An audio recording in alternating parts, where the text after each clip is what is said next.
What does the Prime Minister really believe? Prime Minister, forgive me, but these aren't parliamentarians. These are people who are part of your government. He said that the UK would recognise a Palestinian state.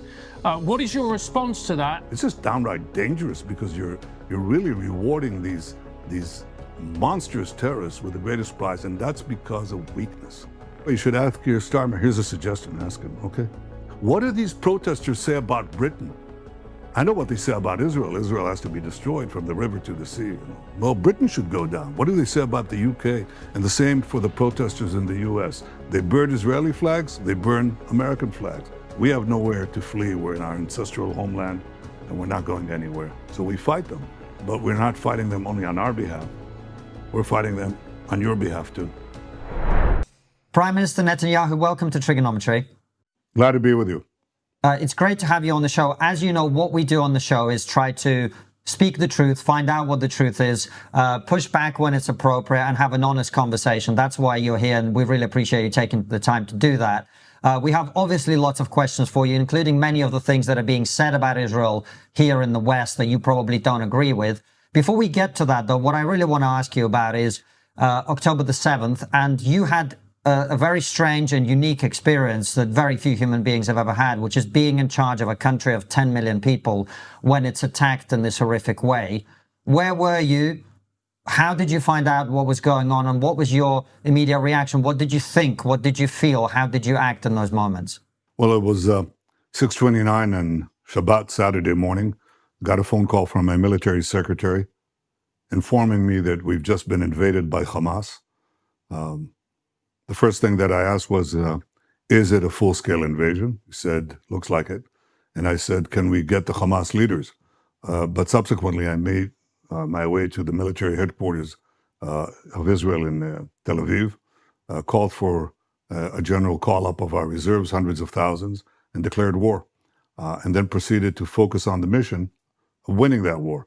And I can tell you that in these moments, you're really concerned with action.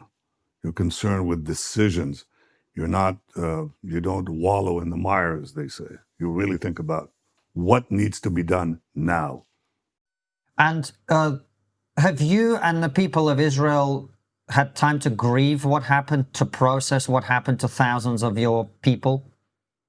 To grieve, yes. To fully absorb this savagery, I think, is more difficult because you seldom encounter such bestial behavior. In fact, I don't think you encounter it among beasts. I mean, the deliberate raping and murder of women, the beheading of men, the burning of babies in front of their children, the kidnapping of innocent people, grandmothers, Holocaust survivors, their grandchildren. It is savagery on a scale that we haven't seen since the Holocaust. And I think that it affirmed to me that we're fighting a battle against barbarism, the battle of civilization against barbarism. And there isn't a symmetry between the two. Today, in this world of relativism, yes, of course, everybody is the same. No, we're not. We're not the same. We don't prosecute wars that way. We don't engage in such horrors. We don't deliberately mutilate human beings. This is not what distinguishes our actions, but it distinguishes theirs, and they do it with a fiendish glee. They come with GoPro cameras. This is savagery on a scale that is hard to absorb. But I'll tell you what it taught me. It said to me that we're not merely fighting the battle for our survival. We're fighting the battle for civilization against barbarism. And that was true in the beginning of the war, and it's still true today, even though some in the West refuse to acknowledge it. And it's a strange question, perhaps, but does every man or woman who sits in your chair expect to get that phone call at some point? Well, they should be ready for it. And it comes, what we call the red phone rings constantly. It rings at 3 o'clock in the morning. And my wife says, can't you let us sleep one night? And the answer is not many. There are these interruptions because Israel is a country unlike any other. It is still surrounded by enemies committed openly and sworn openly to its destruction. And therefore it has to be vigilant and protecting itself constantly. And that's the first role of the Prime Minister of Israel. And since October the 7th, your forces have obviously taken control of significant swathes of Gaza. Your intelligence operatives have secured caches of documents and information, phone calls, intercepts, etc. What do you now know about how this happened, why it was able to happen, including, you know, what happened on the Israeli side to make this possible? What do we now know about October the 7th that we did not know on October the 8th? Well, what happened on the Israeli side needs to be investigated by an impartial commission because it should be investigated top-down, Prime Minister down to the last pertinent official or military person. That has to be done. But right now, what we do know and what we learned is that this was part of the Iranian terror axis. Iran had built this network of proxies with the goal of annihilating Israel by a simultaneous invasion from the south with Hamas, from the north with Hezbollah in Lebanon, with simultaneous pelleting of Israel massively with ballistic missiles, with rockets from their various proxies, not only Lebanon and Gaza, but also from the Houthis in Yemen, from militias, Shiite militias in Iraq and Syria, and from Iran itself. So this was meant to be a simultaneous surprise attack that would hobble Israel and destroy it.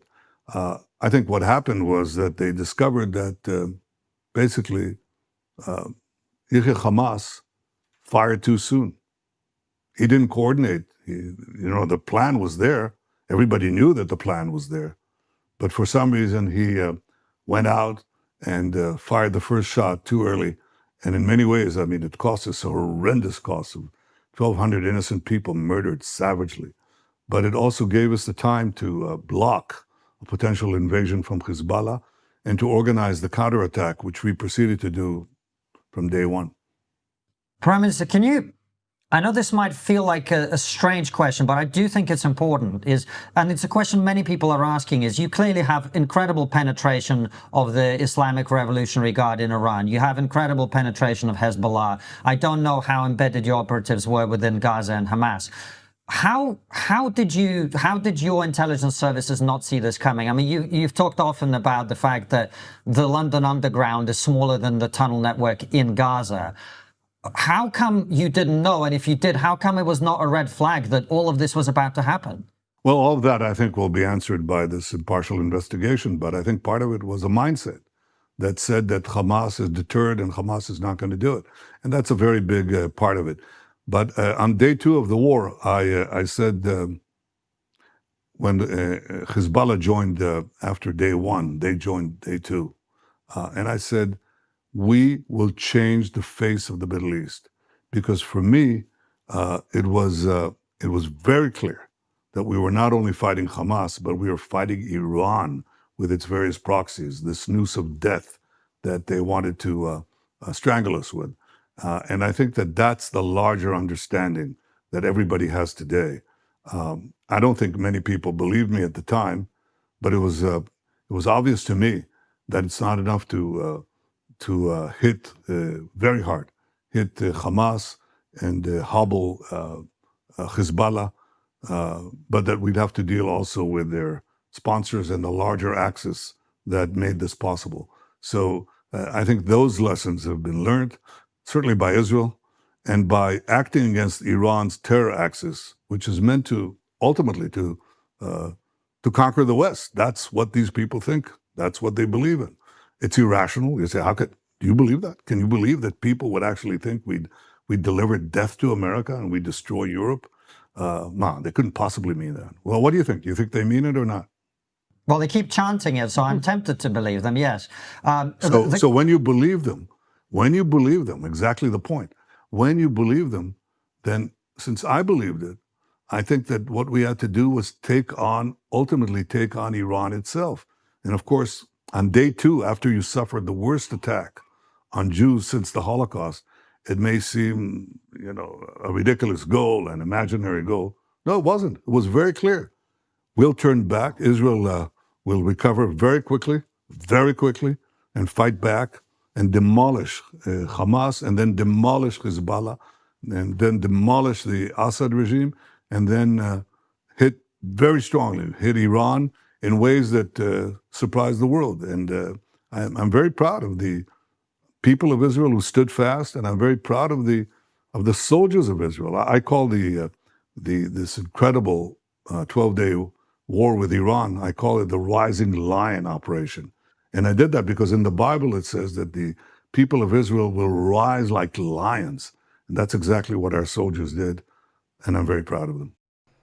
Before Francis takes over, I have one more question. I think even your worst critics wouldn't deny the incredible success you have had in taking down the Iranian proxies and Iran's capabilities itself. But one of the things that we have heard here in the West, and I wanted to get your perspective on it, is that in the run-up to what happened on October 7th, for many, many years, Israel was allowing, the Israeli government was allowing Qatar to pump money into Hamas and using that, in effect, to strengthen Hamas against the Palestinian Authority to prevent a united Palestinian state. What do you say to those claims? Well, I think it's hogwash. I mean, we're stuck with Hamas. I was actually against leaving Gaza and resigned from the government when it did so, when it decided to tear out the settlements, because I said this will be overtaken by Hamas, and Hamas will use it as a platform, will use Gaza, a de facto Palestinian state in Gaza, to pellet us with missiles and rockets, the surrounding cities. This was poo-pooed by the government at the time. I thought it was insane. But once they gave up Gaza, that's exactly what happened. Hamas took it over and turned it into a terror bastion. And the question was, what do you do with it? Well, there were various theories. One of it was that you have to aid the civilian population in such a way that you don't have diseases. So you've got to take care of the sewage, you've got to take care of electricity, you've got to make sure there's no famine there. And that was the policy that advocated giving money, which was partial money, by the way. Of all the money, the billions that went into Gaza, this was a fraction, and it was monitored. So it didn't really make the difference. And it also, what did they do with the billions that they got? Not from Qatar. The billions that they got, they built a terror city underneath, terror tunnels. Have you been to Gaza? Have you seen it? No. You're both welcome to come, and I'll make sure that you have a chance to see it. But you got to see the unseen underground city that they did. So they built tunnels with the vast aid that they got from elsewhere. I didn't believe that Hamas was going to make peace with us. I thought Hamas had to be constantly cut back. I myself, of the 4 military operations that we had since the rise of Hamas, since its takeover of Gaza, I led 3 operations to cut them down, not to accommodate them, killed some of their senior leaders. But there was a question whether we had the consensus, both national and international, to go into Gaza and wipe them out. And the answer was, we didn't have it. After October 7th, that changed. We had that consensus, at least for a while, until the Western leaders buckled. But that doesn't change our understanding that we have to get rid of Hamas. Did you know about the terror tunnels before October the 7th? Were you aware that they were building them? Yes, of course. We knew. We didn't know the full extent because it's underground and there are limited ways. I think Israel has very good intelligence, but intelligence is collection, and that is always limited. And then you have to have your assessments. That is also limited. Yes, did we know about underground tunnels? Of course. Yeah, we knew it. Yeah. Prime Minister, you've just used the words, the Western leaders buckled. And I'm assuming what you're referring to is Keir Starmer's statement on the 25th of July, where he said that the UK would recognise a Palestinian state. What is your response to that? And do you think that is just going to essentially encourage Hamas to continue their resistance? Yeah, of course it does. I mean, look, they commit the greatest savagery against Jews since the Holocaust. And the Prime Minister of Britain says, we'll reward you with a de facto state, which is what? Which is committed openly to repeating the October 7th massacre over and over and over again. And they say, well, no, look, we recognize Israel's right to defend itself. They always add that. You hear that, right? Mm-hmm. Yeah, of course. Yeah, of okay. Course. Well, they recognize Israel's right to defend itself as long as Israel doesn't exercise that right. So now let's imagine what would be the response of Britain Well, in your case, about 15,000 people or 10,000 people would be butchered in one day, and you'd have, 2,500 hostages taken. Would you say, oh, well, we should give our attackers a state right next to London? Of course not. What would the Americans say if you had 50,000 Americans butchered, okay, and thousands of Americans taken hostage? Obviously, they'd say, no, we're not going to give them a state, sort of not in New Jersey, but right in Manhattan, that's ridiculous. So what the standard that is being applied is not merely wrong, it's just downright dangerous, because you're really rewarding these monstrous terrorists with the greatest prize, and that's because of weakness. It's weakness. It's weakness in the face of distorted media, of packed social networks, packed with bots, B-O-U-G-H-T, B-O-T-S, bots. But it's also these radical minorities which are protesting there. And by the way, you should ask your Starmer. Here's a suggestion. Ask him, okay? What do these protesters say about Britain? I know what they say about Israel. Israel has to be destroyed from the river to the sea, You'd think this is a massive continent. It's all of 30, 40 miles, okay? Mm-hmm. But what do they say about Britain? Well, Britain should go down. What do they say about the UK? And the same for the protesters in the US. They burn Israeli flags, they burn American flags, and they burn the UK flag. So they're basically a hostile minority supporting monstrosities. And I think that it's shameful the way that the Western leaders in Britain, in France, in Canada, in New Zealand, the way they buckle under. They don't have, Europe has gone through the destruction of the Jews. 80 years later, that's what they have to say. They attack the Jewish state, and they give a prize for those who would destroy the one and only Jewish state. Shameful. But, Prime Minister, they would say that the amount of casualties that have now been inflicted upon the Palestinian people, the suffering that the Palestinian civilians are going through, that Israel has achieved practically all of its aims. And if Israel continues to perpetuate this war, what it's going to do is it's going to radicalize the population even more so. The more population gets radicalized, the more that joins Hamas. So essentially what Israel will be trapped in is a forever war. What do you say to that argument? I think the forever war is the opposite. I think if we leave them there and they're committed to our destruction, then you'll have a forever war. But what is happening on the ground is actually the opposite. What is happening on the ground is we now have Gazans who are fighting Hamas, because they see now in the closing phase of this war, after we had to go through these 7 fronts against all the proxies and Iran itself, and now we're circling back to finish off Hamas and demolish its last stronghold in Gaza. They see hope. They say, don't let up. Gazans, they kill Hamas. They fight Hamas. They die fighting them. And they're saying, this is our final hope to free ourselves from this tyranny. This tyranny that has caused them endless suffering and has not invested a penny of the billions that they received for the people of Gaza. So quite the opposite. It's free. We're fighting. You hear this slogan, Free Gaza? I agree. Free Gaza from Hamas terror. Free Gaza from Hamas tyranny.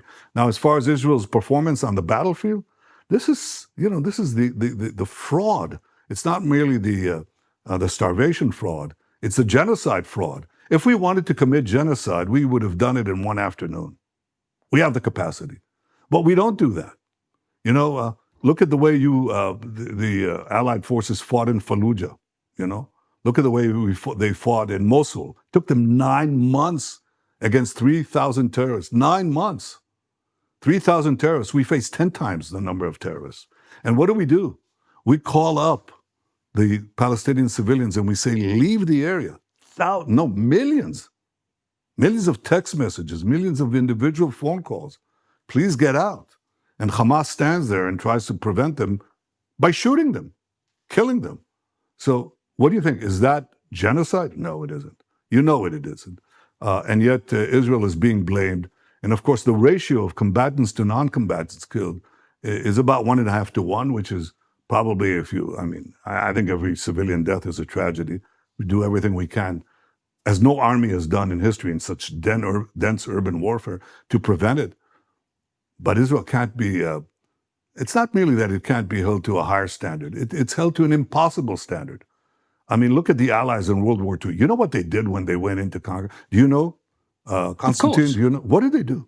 Tell me, what did they do? Did they call civilians to leave? Did they give them, caravans of food? Did anything of that like that happen? No. Well, let's be honest, and this is an argument I've made myself. At the end of World War II, we flattened Germany because they made us, because we had to destroy the military infrastructure, the transportation infrastructure to actually be able to win the war.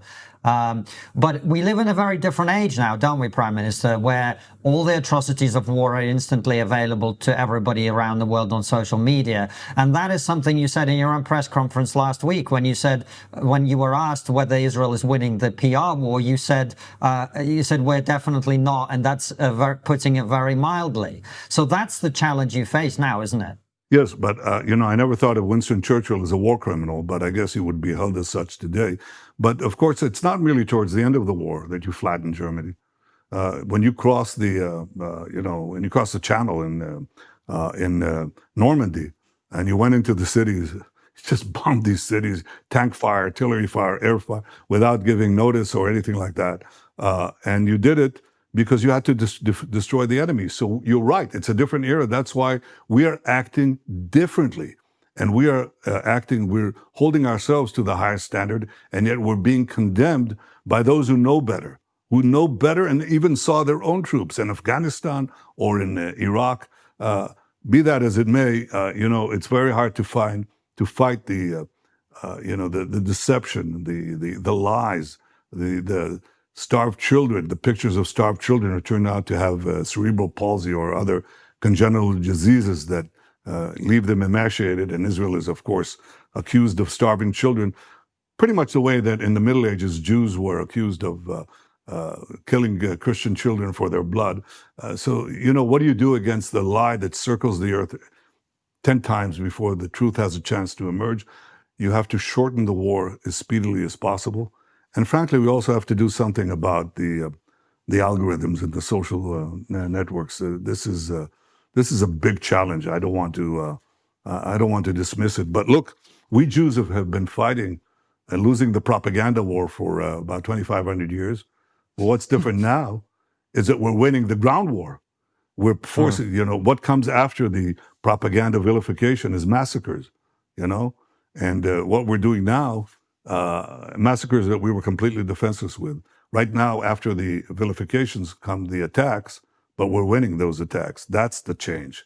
And the faster we win, I think the faster the propaganda war will dissipate. There are critics of yours, Prime Minister, who will say, well, part of the reason that Israel is losing the propaganda war is when you have ministers like Smotrich making incendiary or inflammatory comments, and there doesn't seem to be any particular pushback from your government to this. They go, well, what does the Prime Minister really believe? Well, what I believe I say. In a parliamentary system, people are free to say. Sometimes they say things they don't quite mean. It happens all the time. It happens in any parliamentary system, as you know, and it happens in Britain too. But I think that on the whole, the government is united. Most of the people are united, not all. You have a very active fringe. Prime Minister, forgive me, but these aren't parliamentarians. These are people who are part of your government, and they remain part of your government after they say these things that to many people, even your friends, sound a little bit like ethnic cleansing is being discussed. Well, we're not discussing ethnic cleansing, and to the extent that we have these conversations around the cabinet, the security cabinet, that is actually not being discussed by these people. But they have disagreements with me. That's part of a parliamentary coalition, and they can leave. And in fact, some of them have left the government in the course of this war. They came back because they disagreed with my decisions on hostage negotiations. They left, or they voted against, or they did both. And that's common. And to describe this as anything but unique, this is a democracy. I think there too, come on. understand, you know very well how that works in Britain and how it works elsewhere. I don't condone the idea of the ethnic cleansing. I don't seek to occupy Gaza and settle it. I think that our goal there is to make sure that we have a security belt, which a security cordon, which will probably. But Prime Minister, may I just interrupt? When you have your finance minister making a speech and talking about occupying Gaza, and there doesn't seem to be any pushback within the government, people quite rightly, in my opinion, would say, well, surely aren't you condoning that type of rhetoric? No. And it's exacerbating Israel's PR problem. I disagree completely. When somebody says that, and I'm asked, is that your policy? And I said, no, it's not my policy. I don't intend to build settlements or communities in Gaza, and not Israeli ones. I want a non-Israeli civilian governance after that is committed to living in peace with us and doesn't condone terror, educate their children to terror, finance terror, or launch terror, which is what Hamas does, and frankly, what the Palestinian Authority would do too. So we're not going that route. But I don't want to build Israeli communities there, and I've said it openly. And they asked me, your Minister of Finance says this, and what do you say? Well, I say I disagree with him. And I say that, he's entitled to say his things. That's not ethnic cleansing. It's a view. It's a legitimate view, which I happen to disagree with. But I can tell you that I think there, too, the statements that nullify and challenge the various lies that are leveled at us, you just can't keep up with it. It's like a flood. I'm too busy winning the war, sometimes winning the actual war, to debunk every single lie that is put against us or against me. You're vilified, you're a war criminal, you're a demon, you're demonized all the time. And you just say, noise, put that aside, win the war, win it judiciously, use just means, and have in a just war that you have to win if you're going to live and survive in this very brutal era. And let me tell you, we will win it. And I think we'll win the peace with it too. Because I think in our area, guess what, in your area too, people respect the strong. And the strong have to win. The strong can be evil or they can be good. But you cannot lose. If you lose, nobody will make alliances with you. Nobody will make peace with you. You make peace with the strong. You make alliances with the strong. The strong survive, but the strong survive not only through their guts, but also through their wits and through their commitment to their cause. And my cause is the survival of the one and only Jewish state, often against incredible vilification and lies. But that's the way this cookie crumbles, but the state of Israel will not. Because what you're saying, and look, I have a sympathy with what you're saying, of course I do. But when you say that this is just noise, I would strongly push back against that, Prime Minister, because if you look at particularly Gen Z and the younger generation's opinions and view on Israel, they are, to put it mildly, Prime Minister, deeply unfavourable. And those kids now, they are going to be the next ones to go into politics. They're going to be the next decision makers. That must present you with a very real worry that Israel will not enjoy the same level of support, particularly from the US, that it has once done when those kids come to be the decision makers. Well, ask them in Britain and ask them in the US what they think of Britain and the US. What do they think? And what are they saying? There's a big campaign, and it's organized and systemic and it's financed, to tear away traditional elements of support from Israel. It's not just happening by itself. A lot of it is organized. And if it's organized, you can counter it too at the appropriate time. You just have to concentrate your attention to it. And I agree with you that it's an important point. And I'll tell you what they're saying. They're saying, for example, those in America are saying, we're pro-American. You're pro-American? And you attack Israel that is fighting the people who try to assassinate President Trump twice, not once, who bombed American embassies, who murdered 241 American Marines in Beirut, who murdered and wounded thousands of Americans in Iraq and Afghanistan with Iranian IEDs, Iran that chants death to America, death to the traitors, to the heathen, and so on. This is the people you support. And in fact, that's where the support. Not only that, you know, you heard some other outlandish things that they do. I mean, they're some of their most prominent spokesmen.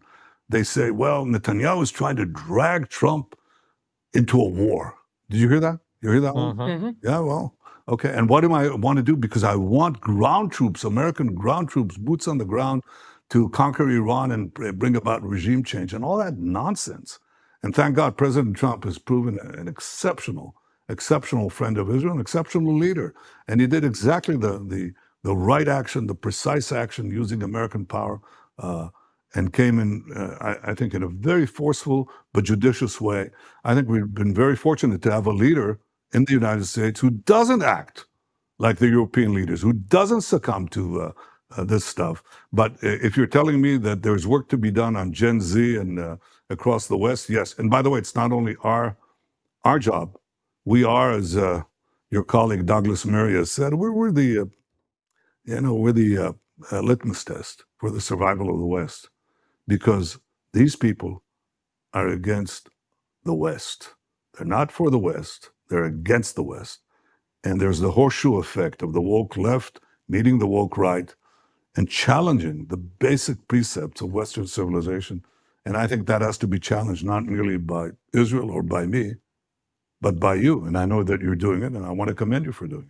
Well, we've certainly been challenging the woke right, and that's one of many critics, but we'll continue to do it. Prime Minister, I know you're limited on time. We'll just do a couple more questions, and I want to ask you about the future. And I know that if I say to you, well, what does the future of Gaza look like? You're going to say, we got to destroy Hamas. We agree. You're going to say, we want the hostages back. We agree. You're going to say, we got to demilitarize Gaza so they can't do October the 7th again. We agree. And then you're going to say, and then we need a civilian government in Gaza that's not hostile to Israel. And that's where you lose me, Prime Minister, because I look at the opinion polls, I look at the people celebrating October the 7th in Gaza, I look at the fact that thousands of civilians crossed into Israel on October the 7th to commit the atrocities that were committed, and I go, these people hate you. They hate you, they hate Israel, and they hate Jews. How are you going to have a peaceful coexistence with those people, particularly given the fact that, as Francis mentioned earlier, they have been very heavily radicalized, not only through the education system, but through the fact that they've been on the receiving end on Israel's war effort? Well, I think what you're pointing out to is that you need also a program of de-radicalization. Now, has that been done in societies that have been conditioned to hate their adversaries? Yes, of course, it's been done in two places prominently, in Japan and in Germany, but it's also been done in the Middle East. I mean, there have been very noteworthy programs, successful programs of de-radicalization in some of the Gulf states, which are actually proving to be to break the this prototype of Arab societies that cannot seize the future. I'm not saying they're model democracies, mind you, they're not, but they certainly want to seize modernity and not go back to the savage and early medievalism that the Islamic fundamentalists want to drag us all to. So I think that there's a need for de-radicalization. It has to be part of the reconstruction of Gaza. You not only reconstruct Gaza, you also de-radicalize Gaza. It's going to be a heavy lift, but it's necessary, and it can be done. Prime Minister, final question we ask all of our guests on the show is, what is the one thing that we are not talking about as a society, and in your case, as a civilization, I would say? What are we not talking about within Western civilization that we should be talking about? Well, three things. History, history, and history. This is an ahistorical generation that is being raised here. And if its sense of history goes back to breakfast, you're lucky. And unless you know how we got here, you don't know how to proceed from here. And that is, I think, lacking. Not lacking on your part, obviously, but would you agree? You think I certainly would, but can you flesh that out for us? What are the lessons you would want people to take from history that you feel that they're not? Well, I'll tell you the lessons that we, the Jewish people, took from history. Number one is when somebody says they're going to annihilate you, take it seriously. Don't wait for them to do it, but prevent them, as we did in the remarkable action that we took against Iran, because they were developing nuclear weapons and they were going to have 20,000 ballistic missiles, 1-ton ballistic missiles, that in a country the size of Israel, which is tiny, it's like the size of Wales or New Jersey, that would obliterate us. So we had to take action, and we didn't wait for them to annihilate us first. And I think that, I think in general, for the democracies, I would say, well, how about remembering Churchill's warning? He said that the democracies fall into the slumber of democracies. And he said that it's only when the jarring gong of danger wakes them up that, they do something about it. Well, they might sleep through the jarring gong of danger, because I think it's gonging well enough right now. You have these Islamist radicals that want to tear up Arab society. They want to subjugate all the Muslims. They want to destroy Israel. They obliterate Christians one after the other. And they say they're going after you. They're developing intercontinental ballistic missiles that can reach into Europe and soon into the United States. And Western leaders can go on blaming Israel for this, for fighting this common menace, or they can do something about it. And it remains to be seen whether they've drawn the lesson. But we've learned the lessons of history. Somebody says he's going to kill you, wake up in time. And you know something? That's from biology too. For an organism to survive, it has to recognize danger in time. And it has two options at that point: to fight or flight. Flight or fight. And we have nowhere to flee. We're in our ancestral homeland, and we're not going anywhere. So we fight them, but we're not fighting them only on our behalf. We're fighting them on your behalf too. And I hope that you have the opportunity to carry this message far and wide. So I thank you for this. Thank you for your time, Prime Minister. Thank you.